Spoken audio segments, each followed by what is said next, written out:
तो बच्चे next question कर रहे हैं, वेरीफाई डाइवर्जेंस थ्योरम। यानी हमें गॉस डाइवर्जेंस थ्योरम को ही वेरीफाई करना है। अब अगर गॉस डाइवर्जेंस थ्योरम को वेरीफाई करना है तो हमें सरफेस इंटीग्रेशन और वॉल्यूम इंटीग्रेशन दोनों निकालने पड़ेंगे। अगर दोनों इक्वल आ गए तो गॉस डाइवर्जेंस थ्योरम वेरीफाई हो जाएगी।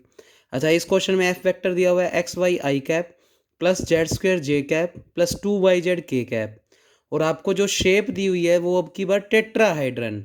तो हो सकता है आपने चतुष्फलकीय यानी टेट्राहेड्रन वाली स्ट्रक्चर ना पढ़ रखी हो, तो मैं आपको बताता हूँ कि टेट्राहेड्रन कैसे बनाते हैं। और ये जो टेट्राहेड्रन यानी चतुष्फलकीय बन रहा है वो बन किस किस से रहा है, एक्स बराबर जीरो, वाई बराबर जीरो, जेड बराबर जीरो, और चौथी इक्वेशन है x plus Y plus z is equal to one. तो बच्चे ये क्वेश्चन सबसे डिफरेंट है और आज का लास्ट क्वेश्चन है, और इसी के साथ ये चैप्टर कंप्लीट हो जाएगा। बच्चे इसके अंदर हमें वेरीफाई करनी है तो हम सरफेस इंटीग्रेशन और वॉल्यूम इंटीग्रेशन दोनों निकालेंगे। जो शेप बन रही है वो एक नई सी शेप आई है टेट्राहाइड्रन, और बच्चे वो इन वाली लाइनों से मिलकर बन रही है, तो मैं इन लाइनों से मिलकर बनने वाला टेट्राहाइड्रन बनाकर दिखा रहा हूँ। तो देखो कैसे बनेगा। तो सबसे पहले टेट्राहाइड्रन बनाने के लिए हमने, हालांकि डायग्राम बना हुआ है पर मैं अलग से बना के दिखा रहा हूँ जिससे आपको ये बनाना आए। तो बच्चे ये एक्स एक्सिस है, ये वाई एक्सिस है, और मान लो ये हमारा जेड एक्सिस है। अब टेट्राहेड्रन बनाना है वो भी इन लाइनों को मिलाकर।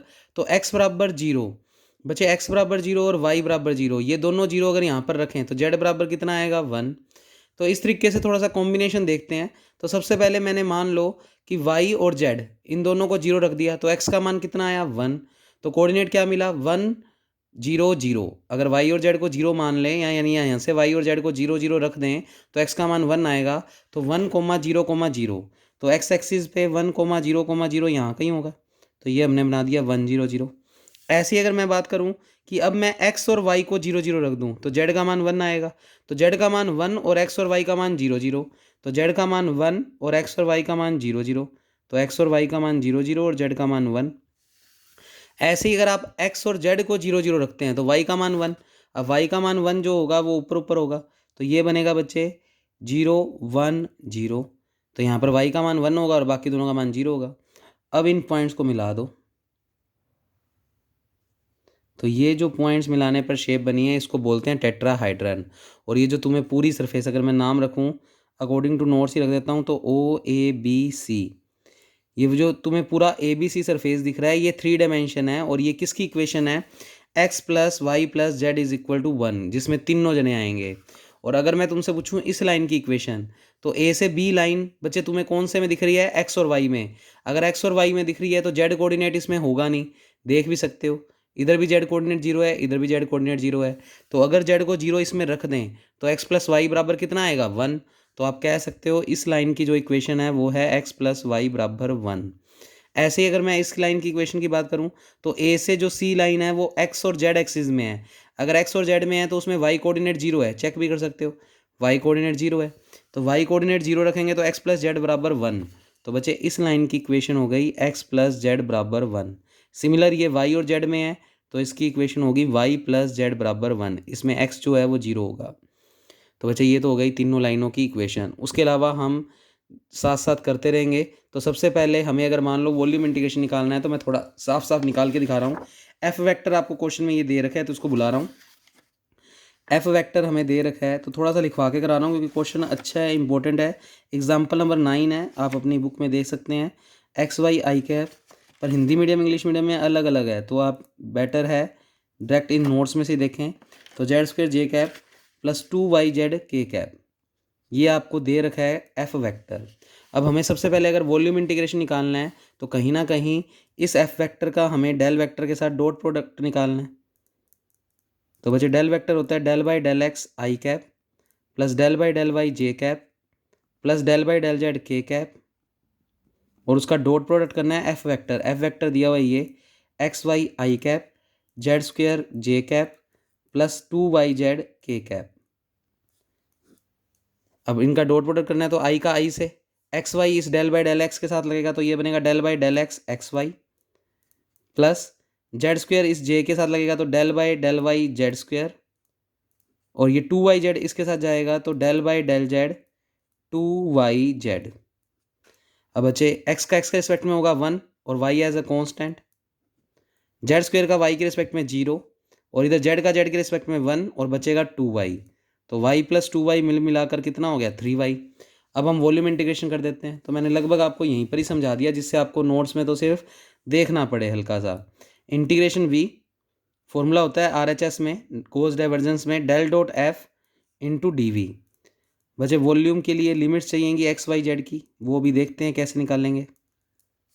डेल डॉट एफ हमने निकाल ही लिया 3y, और डी वी का मतलब होता है d x D y d Z.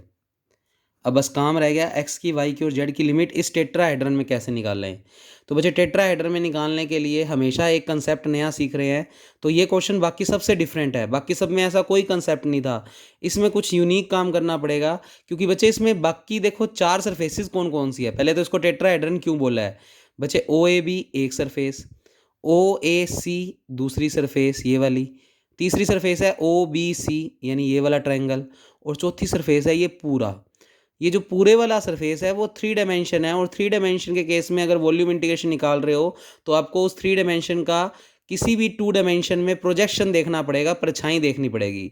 जैसे आप आज हवा में पतंग उड़ा रहे हो तो उसका 2 डायमेंशन में देखोगे तो दिखेगा तो वो पतंग ही, पर 2 डायमेंशन में होने की वजह से उस पर काम किया जा सकता है। तो ऐसे ही अगर आप सोचो ये त्रिभुज जो बड़े वाला है वो 3 डायमेंशन है, पर अगर उसको आप 2 डायमेंशन में देखोगे, 2 डायमेंशन का मतलब ये एक्स वाई जेड तीनों में है। अगर इस ट्रायंगल को आप एक्स वाई में देखोगे तो यही वाला ट्रायंगल दिखेगा आपको, दिखेगा तो एक ट्रायंगल ही ना, ये एक ट्रायंगल है, उसकी इमेज भी तो एक ट्रायंगल ही दिखेगी।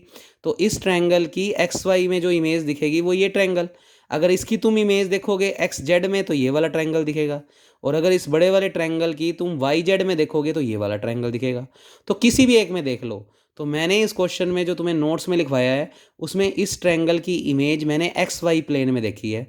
अब सोचो अगर मैंने इस ट्रायंगल की इमेज एक्स वाई प्लेन में देखी है तो एक्स वाई प्लेन में जेड कोऑर्डिनेट तो 0 होगा, तो जेड का मान तो हो गया 0, और वो ऊपर में इस वाली बड़ी सरफेस से टकराएगा, क्योंकि जेड की लिमिट निकालनी है ना हमें। तो बच्चे अगर हम इस बड़े वाले का एक्स वाई प्लेन में प्रोजेक्शन देखेंगे, परछाई देखेंगे, तो एक्स वाई प्लेन में जेड कोऑर्डिनेट 0, तो जेड की लोअर लिमिट तो क्या कह देंगे फिर 0, और अपर में वो इस वाली सरफेस से टकराएगा, क्योंकि ऊपर तक जाएगा हाइट में, तो ऊपर तक हाइट में जाएगा तो इस बड़े वाले ट्रायंगल से टकराएगा। और इस बड़े वाले ट्रायंगल की इक्वेशन हमें दे रखी है जो तीनों डायमेंशन में है, x plus Y plus Z बराबर 1। तो आप लिखना चाहो तो हिंट के तौर पे लिख लो, ये ए बी सी सरफेस की इक्वेशन है। तो बच्चे अगर ये ए बी सी सरफेस की इक्वेशन है तो यहाँ से जेड का मान कितना आएगा 1 माइनस एक्स माइनस वाई। तो जेड की अपर लिमिट हो जाएगी 1 माइनस एक्स माइनस वाई। तो इसमें जेड की लिमिट निकालना बड़ा इंपॉर्टेंट है। तो इस तरीके लिखना कुछ भी नहीं है, प्रोजेक्शन देखा वगैरह वगैरह, पर आपको लिमिट समझ में आनी चाहिए।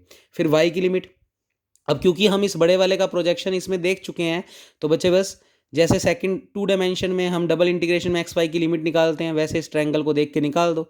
तो बच्चे एक्स तो दौड़ रहा है, ओरिजन पे तो ओ का मान में 0 0 0, तो एक्स की वैल्यू 0, और ऊपर में इस कोऑर्डिनेट में 1 है, तो एक्स का मान हो गया 0 से 1, तो एक्स की लिमिट हो गई 0 से 1। और वाई की लिमिट की बात करें तो वाई एक्सिस के पैरेलल स्ट्रिप काट कर दो। तो बच्चे वाई एक्सिस के पैरेलल ये स्ट्रिप ड्रॉ करोगे तो इस लाइन पर वाई हमेशा 0 है, और इस लाइन पर वाई का मान 1 माइनस एक्स। तो बच्चे वाई का मान 0 से लेकर 1 माइनस एक्स, तो ये हो गई वाई की लिमिट। अब तो सिंपल इंटीग्रेशन है। तो बच्चे पहले तो जेड के रिस्पेक्ट में करेंगे तो 3y कॉन्स्टेंट, इंटीग्रेशन हो जाएगा सिर्फ जेड आ जाएगा, वो अपर लिमिट रख देंगे, फिर जो कुछ भी बनेगा उसका वाई के रिस्पेक्ट में, फिर जो भी बनेगा एक्स के रिस्पेक्ट में। तो वो मैं आपको नोट्स में से दिखाता हूँ। स्टेप ये वाला डायरेक्ट ये लिखा हुआ था इसलिए मैंने इसको लिख के दिखा दिया। तो थोड़ा सा नोट्स में समझते हैं। एफ वेक्टर हमें दिया हुआ था, उसके बाद हमें गिवन है एक्स बराबर 0, वाई बराबर 0, जेड बराबर 0 और x plus Y plus Z बराबर 1। सबसे पहले हम वॉल्यूम इंटीग्रेशन निकाल रहे हैं, तो del dot F into d V into V. Volume integration का मतलब 3 इंटीग्रेशन। डेल डॉट एफ का मान अपनों ने पूरा निकाल ही लिया, उसने लिख के दिखा दिया, डेल बाई डेल एक्स ये एक्स वाई लिखा हुआ है, plus del by del y z square plus del by del z 2y z, और साथ में डी वी की वैल्यू चल रही है d x D y d z. इस पूरे को सोल्व कर दिया था तो 3y आया था, तो ये मैंने आपको निकाल के दिखाई दी है, उसने भी निकाल के दिखा दिया। तो बच्चे ये पूरा आ गया 3y। लिमिट मैंने समझाई दी है, तो ये सारा वही कोऑर्डिनेट दिखा रखे हैं, सब कुछ लिख रखा है। अलग से उसने ये एक्स वाई में जो प्रोजेक्शन देखा है उसको अलग से लिख के दिखा दिया, जिससे तुम्हें वाई की लिमिट समझ आ जाए कि 0 से हमने कैसे निकाल ली है 1 माइनस एक्स, ये 1 लिखा हुआ है, तो 0 से 1 माइनस एक्स। तो ये सारा मैंने समझा दिया आपको उस पेज पे। तो अब तो इसको कंटिन्यू करते हैं। तो 3y तो एज अ कॉन्स्टेंट, खाली 1 का जेड के रिस्पेक्ट में हो गया जेड। लिमिट चल रही है 0 से 1 minus x minus y, upper limit minus lower limit, तो ये बन गया। बचे फिर 3y का मल्टीप्लाई 1 माइनस एक्स के साथ एक साथ, और 3y का y के साथ करेंगे तो माइनस का 3y²। इस पूरे के साथ क्यों किया, क्योंकि 1 और x एज अ कॉन्स्टेंट है अगर हम y के रिस्पेक्ट में इंटीग्रेशन करने वाले हैं, तो इसलिए हमने टाइम बचा लिया। फिर बच्चे इसका करेंगे तो y का करेंगे तो y²/2, बाकी 3 और 1 minus x as a constant, और y² का करेंगे तो y³ 3 से 3 क्या हो गया, कैंसिल आउट। फिर अपर लिमिट माइनस लोअर लिमिट, तो ये लिमिट पुट होएगी y की जगह, तो y की जगह रख दिया 1 माइनस एक्स, तो 1 माइनस एक्स का स्क्वायर हो गया, ये 1 माइनस एक्स और ये 3 एज इट इज़ और ये 2 एज इट इज़। फिर 1 माइनस एक्स इसमें रखेंगे तो 1 माइनस एक्स का होल क्यूब, और 0 रखेंगे तो दोनों स्टेप 0 हो जाएंगे, रखने की ज़रूरत नहीं है। अब ये 1 माइनस एक्स और 1 माइनस एक्स का स्क्वायर 1 माइनस एक्स की होल क्यूब बन गया। अच्छा, ये चल ही रहा है, एक्स के रिस्पेक्ट में करना है तो उसको खोलने की जरूरत नहीं है, सीधा इंटीग्रेशन कर दो। पहले तो कॉमन ले लो, 1 माइनस एक्स की होल क्यूब क्या आ गया, कॉमन, तो 1 माइनस एक्स की, ये कुछ नहीं लिखा हुआ, 1 माइनस एक्स की होल क्यूब तो आ गया कॉमन, 3/2 माइनस 1 बच जाएगा अंदर, 3/2 माइनस 1 सोल्व होकर 1/2, कॉन्स्टेंट है बाहर कर दो, और 1 माइनस एक्स की होल क्यूब का डायरेक्ट इंटीग्रेशन कर दो। एक्स की पावर क्यूब का कितना होता है, एक्स की 4/4, तो 1 माइनस एक्स की क्यूब का 1 माइनस एक्स की 4/4, और एक्स का कॉफिशिएंट -1 है इसलिए माइनस अपोन में आएगा, तो वो यहाँ लिख दिया। लिमिट चल रही है 0 से 1, 1 रखेंगे एक्स के बदले तो 0 हो जाएगा, और माइनस करके 0 रखेंगे तो माइनस माइनस प्लस, एक्स के बदले 0 रखा, 1 की 4 1 हो गया, 1/4 बचेगा, वो भी प्लस का, क्योंकि माइनस करके लोअर लिमिट पुट करते हैं, तो ये वाला माइनस और वो माइनस प्लस हो जाएगा, तो 1/2 और 1/4 बचेगा, तो कुल मिलाकर 1/8। तो वॉल्यूम इंटीग्रेशन तो आ गया बच्चे 1/8। अच्छा, ये लाइनों की इक्वेशन बिल्कुल एज इट इज़ लिखी हुई है, यहाँ पर करेक्शन कर लो, x + z = 0 नहीं है, x + z = 1 है, और ये जो ऐसे लिखा हुआ है x + y + z = 1, वो ABC सरफेस की बात कर रहा है, तो उसकी इक्वेशन लिखी हुई है। अच्छा, अब तुम्हें डायग्राम में ना कहीं डायरेक्शन लिखी हुई दिख रही है, -k -j -i, वो भी सीख लेते हैं। देखो, वॉल्यूम इंटीग्रेशन तो हो गया, आंसर तो आ गया, पर इसने वेरीफाई कहा था, तो हमें अब लाइन इंटीग्रेशन करना है, सॉरी सरफेस इंटीग्रेशन करना है। सरफेस इंटीग्रेशन करना है तो पहले इसमें देखो सरफेसेस कितनी हैं, तो इसमें 4 सरफेसेस हैं, ये पहली सरफेस, ये दूसरी सरफेस, ये तीसरी सरफेस, और एक ये हवा वाली यानी 3 डायमेंशन वाली सरफेस। तो जब हवा वाली सरफेस का करेंगे तो कुछ अलग कंसेप्ट लगेगा, वो लास्ट में समझ लेंगे। पहले 1 बाय 1 ये छोटी छोटी 3 सरफेसें करते हैं। तो सबसे पहले अपनों ने नोट्स में जो सरफेस बुलाई हुई है वो बुलाई हुई है OAB। तो बच्चे OAB सरफेस से पहले सारे क्वेश्चन पूछ लो। जब हम OAB सरफेस के रिस्पेक्ट में सरफेस इंटीग्रेशन करेंगे तो OAB सरफेस है किस प्लेन में, एक्स और वाई में, तो ds का मान हो जाएगा dx dy। फिर ये अगर एक्स वाई प्लेन में है तो इसका परपेंडिकुलर जेड एक्सिस है तो के कैप। अब प्लस का के कैप या माइनस का के कैप, हमें हमेशा स्ट्रक्चर से बाहर निकलना है। अगर हम इधर की तरफ आते हैं तो देखो एक्स और वाई का परपेंडिकुलर जेड एक्सिस, ये जेड एक्सिस यूं लिखते हैं पर एक्चुअल में तो ये जेड एक्सिस यूं है। तो बच्चे अगर हम ऐसे जाएंगे तो अंदर की तरफ, ये देखो अंदर की तरफ ही दिख रही है जेड एक्सिस, तो इसके उस तरफ माइनस जेड एक्सिस, तो माइनस जेड एक्सिस तो माइनस का के कैप। तो बच्चे ये एक्स वाई प्लेन में है तो इसका परपेंडिकुलर जेड एक्सिस। अब प्लस जेड एक्सिस या माइनस जेड एक्सिस, अगर इस तरफ जाते हैं तो अंदर जाते हैं, और अंदर की तरफ तो प्लस जेड है तो बाहर की तरफ माइनस जेड, तो इसका डायरेक्शन जो हो जाएगा एन कैप वो हो जाएगा माइनस का के कैप। अब इस सरफेस में देखो जीरो कौन है, अगर ये एक्स वाई में है तो इसमें जेड कोऑर्डिनेट होगा ही नहीं, तो देख भी सकते हो जेड कोऑर्डिनेट तीनों में क्या है, जीरो, तो इसका मतलब इस सरफेस के लिए जेड का मान कितना है, जीरो। तो हमने सरफेस इंटीग्रेशन करना शुरू किया। तो गॉस डाइवर्जेंस के अकॉर्डिंग हमने सबसे पहले सरफेस बुलाई OAB, एक्स वाई प्लेन में है तो ds का मान dx dy, एन कैप का मान हो गया माइनस के कैप, जेड उसके अंदर जीरो है, तो x और y की लिमिट चाहिएगी तो x कहाँ से कहाँ तक और y कहाँ से कहाँ तक, तो वो और देख लो। बच्चे ये वाले के अंदर काम कर रहे हैं तो इसको अलग से भी बुला के दिखाया हुआ है। तो x तो दौड़ रहा है 0 से लेकर 1 तक, देख सकते हो यहाँ पर 1 है, तो x का मान 0 से लेकर 1 तक, और y के लिए y एक्सिस के पैरेलल स्ट्रिप कट करोगे तो x एक्सिस पे y 0, और यहाँ पर ये इस लाइन से टकरा रहा है तो यहाँ पर y का मान 1 माइनस एक्स, तो उसने लिखा x की वैल्यू 0 से 1 और y की वैल्यू 0 से 1 माइनस एक्स। बस फाइनली इंटीग्रेशन कर दो। तो सरफेस इंटीग्रेशन गॉस डाइवर्जेंस में LHS क्या होती है, surface integration f vector dot N cap into ds। F vector dot N cap, बच्चे एफ वेक्टर हमें क्वेश्चन में दे रखा है, उसका एन कैप के साथ डॉट प्रोडक्ट, एन कैप है कितना, माइनस के कैप। तो बच्चे एफ वेक्टर को मैं तुम्हारे को दिखाता हूँ क्या था। एफ वेक्टर तुम्हें ये दिया हुआ है और उसका तुम्हें एन कैप कितना है माइनस के कैप, तो माइनस के कैप से करेंगे डॉट प्रोडक्ट तो सिर्फ इसका होगा, तो माइनस का 2yz आएगा। तो F vector dot N cap की वैल्यू कितनी आ जाएगी, माइनस का 2yz। ds का मान क्वेश्चन में है dx dy और x और y की लिमिट लिख देते हैं हम। पर लिमिट रखने से पहले देखा हमने इसमें z का मान कितना है 0, तो z का मान 0 ही है तो ये पूरा इंटीग्रेशन 0 ही हो जाएगा, तो लिमिट लिखने की जरूरत नहीं है। अब दूसरी सरफेस पकड़ते हैं। तो पहले तो 3 सिंपल सरफेस हैं उनको बुला रहे हैं, तो डायग्राम बारी बारी ना दिखाना पड़े उसके लिए मैं इस पेज से समझाता हूँ। नाम वही दिए हैं मैंने जो उसमें नोट्स में दिए हुए हैं, तो ध्यान से देखें। सेकंड सरफेस हम कर रहे हैं OBC।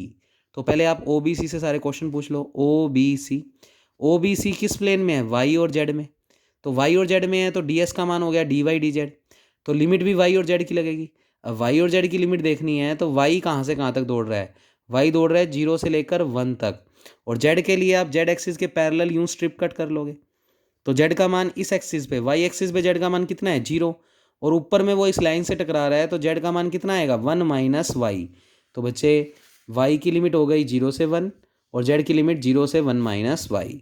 उसके अलावा इस ट्रायंगल में क्योंकि ये y और z प्लेन में है तो x कोऑर्डिनेट 0, तो x कोऑर्डिनेट 0। फिर अगर y और z प्लेन में है तो उसका परपेंडिकुलर x एक्सिस का मतलब या तो प्लस x एक्सिस या माइनस x एक्सिस। अब मैं अगर ऐसे जाता हूँ तो प्लस x एक्सिस में और अंदर जा रहा हूँ, पर मुझे तो बाहर जाना है तो इस तरफ माइनस x एक्सिस, तो इसका मतलब माइनस का आई कैप, तो एन कैप का मान हो गया माइनस का आई कैप। वही हमने सरफेस इंटीग्रेशन बुला लिया। सरफेस का नाम अब की बार OBC है। F vector dot N cap है माइनस आई कैप, तो माइनस आई कैप का सिर्फ आई से होगा तो माइनस का XY बचेगा, तो इस पूरे की वैल्यू आ गई माइनस का XY। ds का मान चल रहा है dy dz। पहले इसमें देख लो कोई जीरो ना हो, x का मान 0 है तो x 0 रखने पर ये इंटीग्रेशन भी क्या हो गया 0। तो बच्चे अपनी 4 में से 2 सरफेसेस तो क्या हो गई 0। अब करते हैं तीसरी सरफेस है बच्चे OAC। ये किस प्लेन में है, x और z में। अगर x और z में है तो इसका मतलब ds का मान dx dz। अगर x z में है तो y कोऑर्डिनेट 0 है, चेक भी कर सकते हो y कोऑर्डिनेट 0 है तो इसमें y कोऑर्डिनेट 0 रहेगा। अच्छा लिमिट की बात करें तो x और z में है तो x और z की लिमिट चाहिए, x तो 0 से लेकर 1 तक, और z के लिए आप z एक्सिस के पैरेलल स्ट्रिप काट लोगे, और यहाँ पर z का मान x एक्सिस पे 0 होता है और यहाँ पर ये इस लाइन से टकरा रहा है तो z का मान कितना आएगा 1 माइनस एक्स। तो z की लिमिट आ जाएगी बच्चे 1 माइनस एक्स, 0 से 1 माइनस एक्स, x की लिमिट 0 से 1। और अब डायरेक्शन देख लो, ये x और z प्लेन में है तो इसका परपेंडिकुलर y एक्सिस, अगर इस तरफ जाते हैं तो अंदर जा रहे हैं और इस तरफ प्लस y है तो इस तरफ माइनस वाई, तो इसका मतलब माइनस का k कैप इसकी डायरेक्शन, माइनस का j कैप इसकी डायरेक्शन होगी। तो बच्चे n कैप की वैल्यू हो गई माइनस का j कैप। तो डायग्राम में उधर बना रखे हैं आपके नोट्स में डायरेक्शंस, तो उसके अकॉर्डिंग काम कर सकते हो। अब n cap minus j cap है तो माइनस j कैप का इस f वेक्टर से डॉट प्रोडक्ट करेंगे तो j का j से होगा तो माइनस का z स्क्वायर आएगा। तो बच्चे माइनस का देखो z स्क्वायर, ds का मान रख दिया dx dz, और x और z की लिमिट हो गई 0 से 1 और 0 से 1 माइनस एक्स। इसमें y 0 है पर इसमें y आ ही नहीं रहा तो इंटीग्रेशन करना पड़ेगा।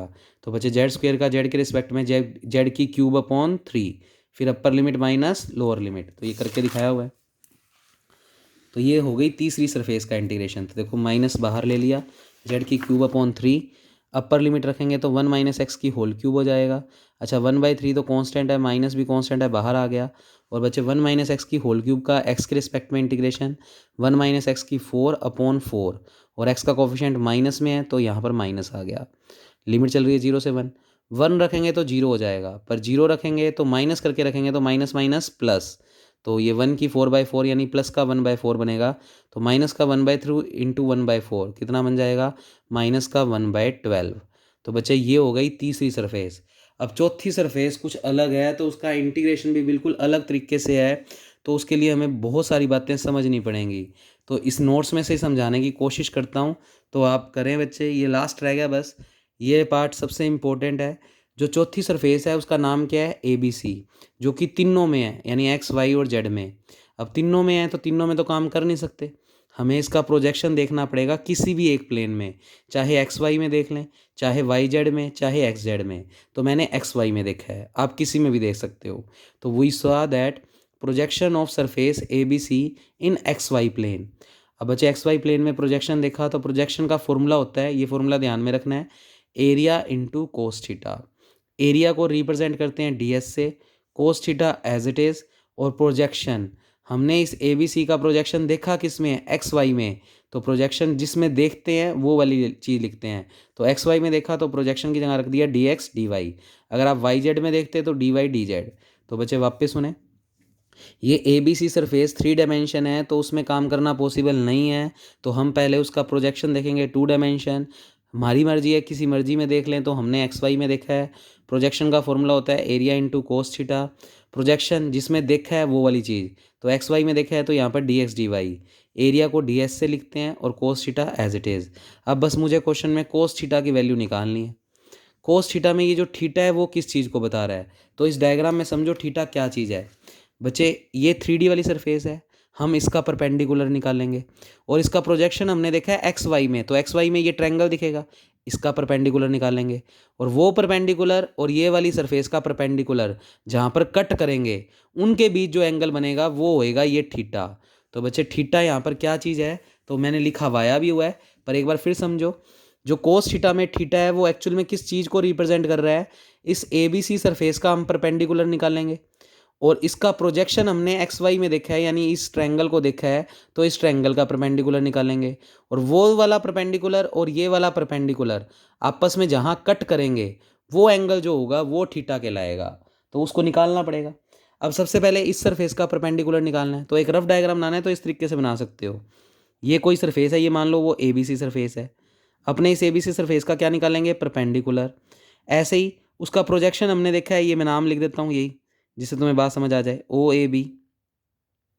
इसका भी परपेंडिकुलर, ये परपेंडिकुलर और ये वाला परपेंडिकुलर जहाँ पर कट करेंगे तो वो जो एंगल होगा वो हमारा थीटा एंगल होगा। तो बच्चे इसका परपेंडिकुलर तो निकला पड़ा है, ये वाला XY प्लेन में है ट्रायंगल, तो उसका परपेंडिकुलर Z एक्सिस यानी K कैप हो गया। तो इसका परपेंडिकुलर तो आप लिख ही दो, ये कितना मान आ गया, K कैप। अब आप कहोगे जब हमने वॉल्यूम इंटीग्रेशन किया था तो माइनस K कैप, उधर डायरेक्शन इंपॉर्टेंट थी, अब इधर तो डायरेक्ट बस इसका परपेंडिकुलर देखना है। तो ये अगर हमने प्रोजेक्शन XY में देखा है तो इसका परपेंडिकुलर Z एक्सिस यानी K कैप। इसका परपेंडिकुलर यूँ नहीं निकल पाएगा क्योंकि ये 3 डायमेंशन में है, ये तो 2 डायमेंशन में थी, तो इसका परपेंडिकुलर दिख गया हमें, पर इसका परपेंडिकुलर तो 3 डायमेंशन है। तो इसका परपेंडिकुलर निकालने के लिए हमें एक छोटा सा कंसेप्ट पता होना चाहिए, शायद आपने वेक्टर की बुक में पढ़ा भी होगा। किसी सरफेस का परपेंडिकुलर निकालना है तो उस सरफेस का ग्रेडियंट निकाल लो, क्योंकि उस सरफेस का ग्रेडियंट हमेशा उस सरफेस का क्या होता है, परपेंडिकुलर। तो बच्चे मैं इस ABC सरफेस को एक नाम दे रहा हूँ फाई, और इस ABC सरफेस की जो इक्वेशन है हमें क्वेश्चन में दी हुई थी, ABC सरफेस की इक्वेशन है x + y + z = 1। 1 को इधर ले आए और उसको नाम दे दिया फाई, तो x + y + z - 1, इसको नाम दे दिया फाई। इस फाई का परपेंडिकुलर यानी इस ABC सरफेस का परपेंडिकुलर निकालना है तो इसका ग्रेडियंट निकालना पड़ेगा, क्योंकि ग्रेडियंट किसी भी सरफेस का उसका परपेंडिकुलर को शो करता है। तो ग्रेडियंट फाई निकालना है, तो बच्चे ग्रेडियंट फाई का मतलब क्या होता है, डेल फाई। ग्रेडियंट को डेल्टा बोलते हैं, phi as it is. Delta का मतलब क्या होता है, तो ये मैं करके दिखा रहा हूँ जिससे आपको ये बातें समझ आएँ। Plus del upon del Y जे कैप, मोस्ट इंपॉर्टेंट है, पेपर में जा सकता है ये क्वेश्चन। 2 ही क्वेश्चन है, एक जो आपको अभी अभी पहले करवाया था क्यू वाला, और एक अब ये वाला। फाई की वैल्यू ये है बच्चे, x + y + z - 1। ये पूरा ब्रैकेट यहाँ जाएगा तो x का x के रिस्पेक्ट में 1, बाकी सब तो कांस्टेंट है तो 0 हो गया, तो कुल मिलाकर i कैप बचेगा। फिर ये पूरा स्टेप इधर जाएगा तो y के रिस्पेक्ट में करेंगे तो इसका 1, बाकी सबका 0, प्लस का j कैप आ जाएगा। ये स्टेप इसके साथ जाएगा तो सिर्फ z का करेगा तो 1 हो जाएगा और साथ में k कैप है, तो ये आ गया ग्रेडियंट फाई। बच्चे ये तो आया ग्रेडियंट फाई। उसके बाद आपको पता है कि आप कभी भी यूनिट वेक्टर निकालते हो तो फॉर्मूला होता है वेक्टर अपॉन उसका मैग्नीट्यूड, यही होता है। तो बच्चे ग्रेडियंट फाई ये वेक्टर ही तो है क्योंकि डायरेक्शन साइंस में, तो आई कैप प्लस जे कैप प्लस के कैप। ये एन कैप किसको शो कर रहा है, उस ABC सरफेस का जो नॉर्मल निकालना था, मतलब इसकी वैल्यू आ गई। तो बच्चे देखें अपॉन में इनका मैग्नीट्यूड, मैग्नीट्यूड कैसे निकालते हैं, इनके कोफिशिएंट्स के स्क्वायर का सम। तो इसका कोफिशिएंट 1 है, 1 का स्क्वायर, इसका भी कोफिशिएंट 1 है, 1 का स्क्वायर, उसका भी 1 है तो 1 का स्क्वायर। तो आई कैप प्लस जे कैप प्लस के कैप और अंदर बन गया √3। तो बच्चे ये आ गया उसका परपेंडिकुलर, किसका, ABC सरफेस का परपेंडिकुलर, और इसका तो हम निकाल ही चुके हैं के कैप। तो बच्चे फिर कोस थीटा क्या होता है, तो थोड़ा पहले मैं यहीं समझा रहा हूँ। तो ये हो गया एन कैप, वो भी एक परपेंडिकुलर निकल गया, तो मान लो इसको मैं N1 लिख रहा हूँ और इस के कैप को मैं नाम दे रहा हूँ मान लो n2 कैप। तो बच्चे ध्यान से सुनना, तुमने पढ़ा हुआ है A vector dot B vector बराबर होता है A B cos theta. A vector dot B vector होता है ए बी कोस थीटा। ए और बी पे एक्चुअल में मैग्नीट्यूड होते हैं ये। तो कोस थीटा की वैल्यू हो गई, ये दोनों चीज़ें अपोन में चली जाएंगी। तो A vector dot B vector upon A का मैग्नीट्यूड बी का मैग्नीट्यूड। ए वेक्टर तुम्हारा ये एज अ ए वेक्टर का काम कर रहा है, तो ये ए वेक्टर की जगह रख दूंगा। डॉट बी वेक्टर की वैल्यू के कैप है, रख देंगे। दोनों का क्या कर देंगे, डॉट प्रोडक्ट। तो रख के दिखाता हूँ, तो अब आगे नोट्स में समझ जाओगे तुम। तो ये मेरे लिए ए वेक्टर हो गया और वो मेरे लिए बी वेक्टर हो गया, और वो मैं यहाँ रख दूंगा। इस तरीके से कोस थीटा निकल जाएगा, और कोस थीटा निकलते ही उसको हम इस इक्वेशन में रख देंगे। तो देखो लिखा हुआ पढ़ के दिखाता हूँ। थीटा क्या चीज़ है, angle between perpendicular of surface A B C. एक तो ए बी सी सरफेस का परपेंडिकुलर, और एक हमने प्रोजेक्शन देखा है ट्रायंगल ओ ए बी उसका परपेंडिकुलर। वो दोनों आपस में जहाँ कट करेंगे उनके बीच का एंगल थीटा है। तो सबसे पहले जो हवा वाली सरफेस थी ए बी सी, उसको एक तरफ लेकर उसको नाम क्या दे दिया, फाई। और फिर हमने ग्रेडियंट निकाला, क्योंकि ग्रेडियंट हमेशा सरफेस का क्या होता है, परपेंडिकुलर। हल्का सा साइड में लिख लो, gradient phi is always perpendicular to the surface. 3D surface, 3D surface में जब भी अपने को परपेंडिकुलर निकालना है तो आप उसका ग्रेडियंट निकाल लो, ठीक है, to the surface A B C, यानी 3 डायमेंशन सरफेस। तो बच्चे हमने फाई का ग्रेडियंट निकाला। ग्रेडियंट का मतलब delta, phi as it is. Delta की वैल्यू रख दी, फाई का मान ये है, ये रख दिया। अभी अभी करके दिखाया ये पूरा सोल्व तुम्हें। तो आई कैप प्लस जे कैप प्लस के कैप आ गया। फिर एन वेक्टर, ये तो हो गया, हमने इसको ग्रेडियंट फाई को नाम दे दिया एन वेक्टर। तो इस ग्रेडियंट फाई को ही हमने क्या नाम दे दिया, एन वेक्टर। तो बच्चे एन वेक्टर का मान तो आ गया आई कैप प्लस जे कैप प्लस के कैप। अगर यूनिट वेक्टर निकालना है तो एन कैप से लिखेंगे और उसको इसके मैग्नीट्यूड से डिवाइड कर देंगे। तो मैंने जो नोट्स में समझाया अभी अभी उधर पेज पे वही चीज़ लिखी हुई है। तो unit outward normal vector N one cap is equal to N vector upon में एन का मैग्नीट्यूड। तो एन वेक्टर ये है और उसका मैग्नीट्यूड निकालेंगे तो इनके कोफिशिएंट्स के स्क्वायर का सम। तो ये आ गया, ये आ गया N one cap.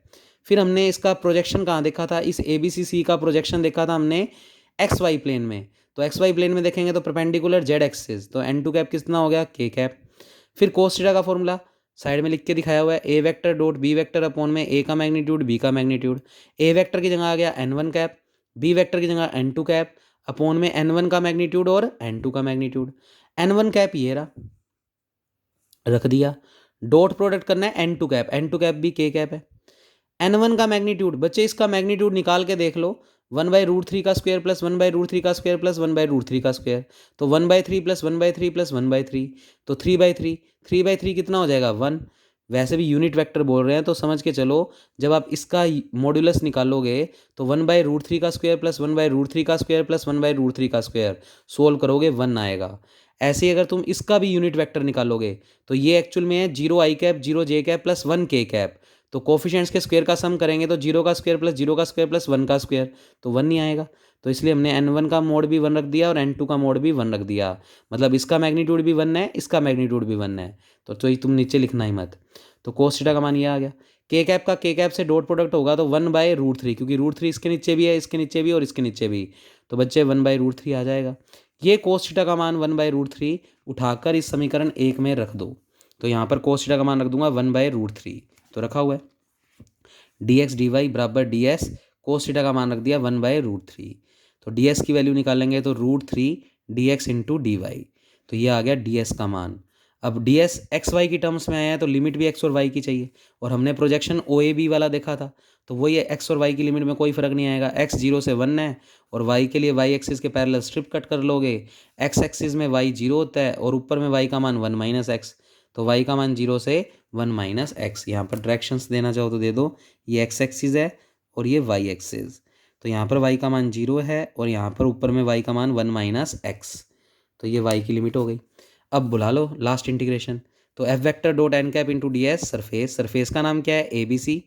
F vector dot N cap into D S चलने दिया, तो एक एक वैल्यू रख के दिखाएंगे। डी एस का मान है इस केस में √3 डी एक्स डी वाई। तो बच्चे डी एस का मान रखा √3 डी एक्स डी वाई, तो ध्यान से समझना आराम से। डी एस का मान रखा √3 डी एक्स डी वाई। अब डी एक्स डी वाई रखा है तो एक्स और वाई की लिमिट चाहिए, वो निकाल रखी है। जी एक्स की लिमिट 0 से 1, वाई की लिमिट 0 से 1 माइनस एक्स।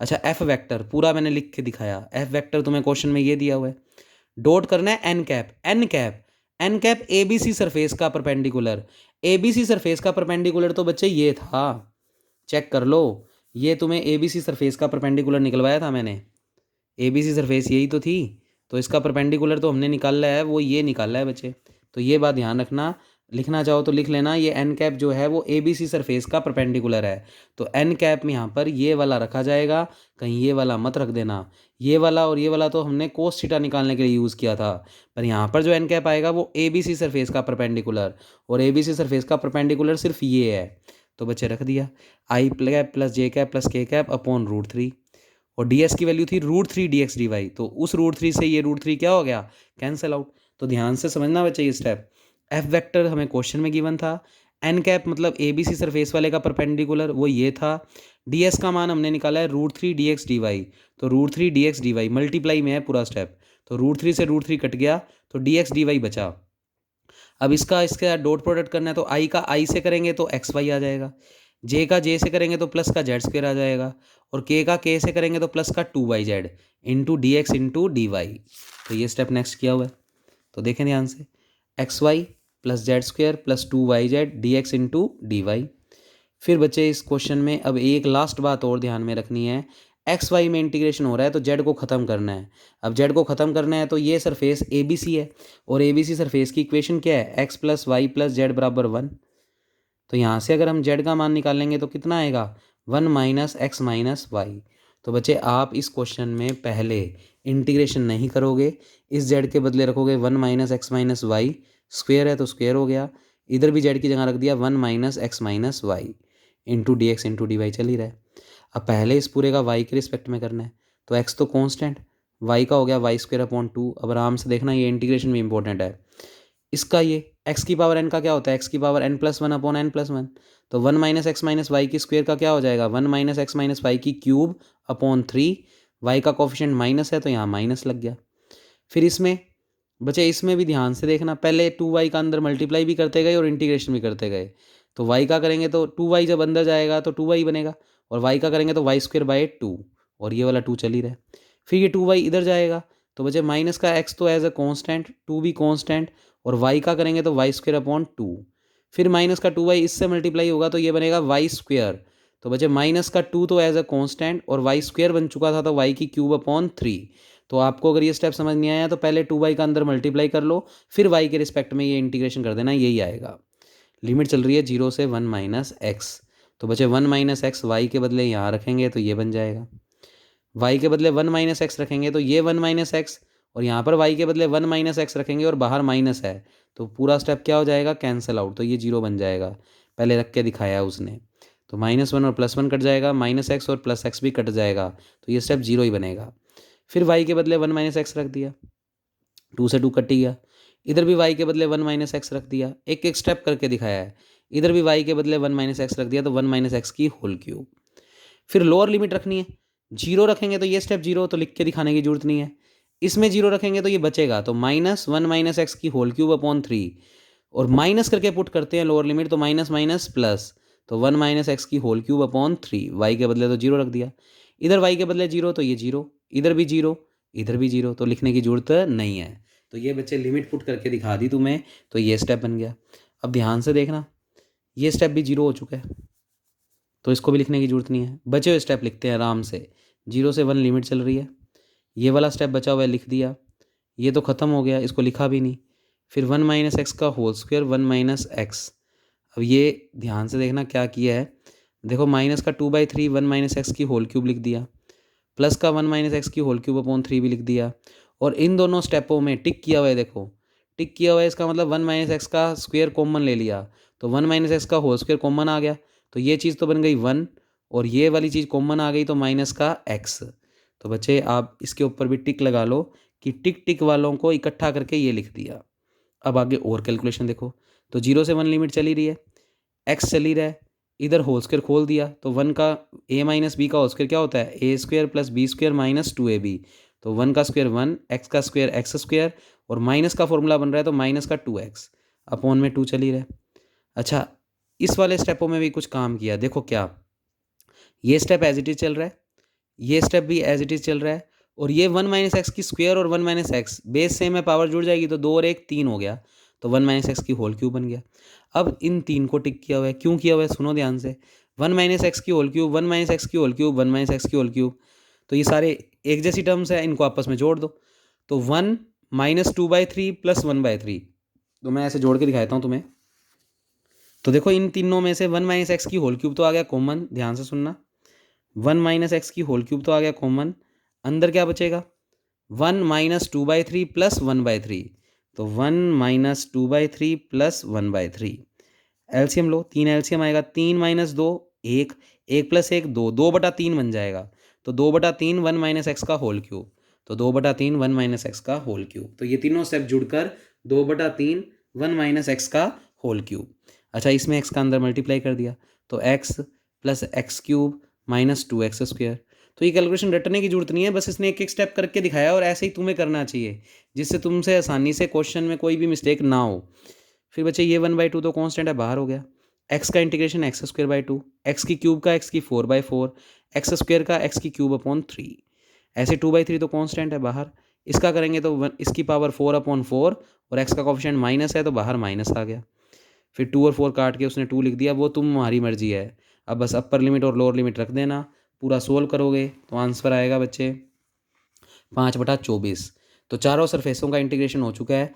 तो सरफेस इंटीग्रेशन 2 तो 0 ही निकली थी, एक -1/12 और एक 5/24। एलसीएम लोगे, सोल्व करोगे 1/8 आएगा, और यही हमने वॉल्यूम इंटीग्रेशन निकाला था। तो बच्चे ये क्वेश्चन डन, ये यूनिट ख़त्म। तो बच्चे बाकी काम आप करवाएंगे सर आपको, तो वो आप कर लेना। तो ये यहाँ तक का अपना पोर्शन पूरा हो गया है, तो ये चैप्टर कंप्लीट हो गया है।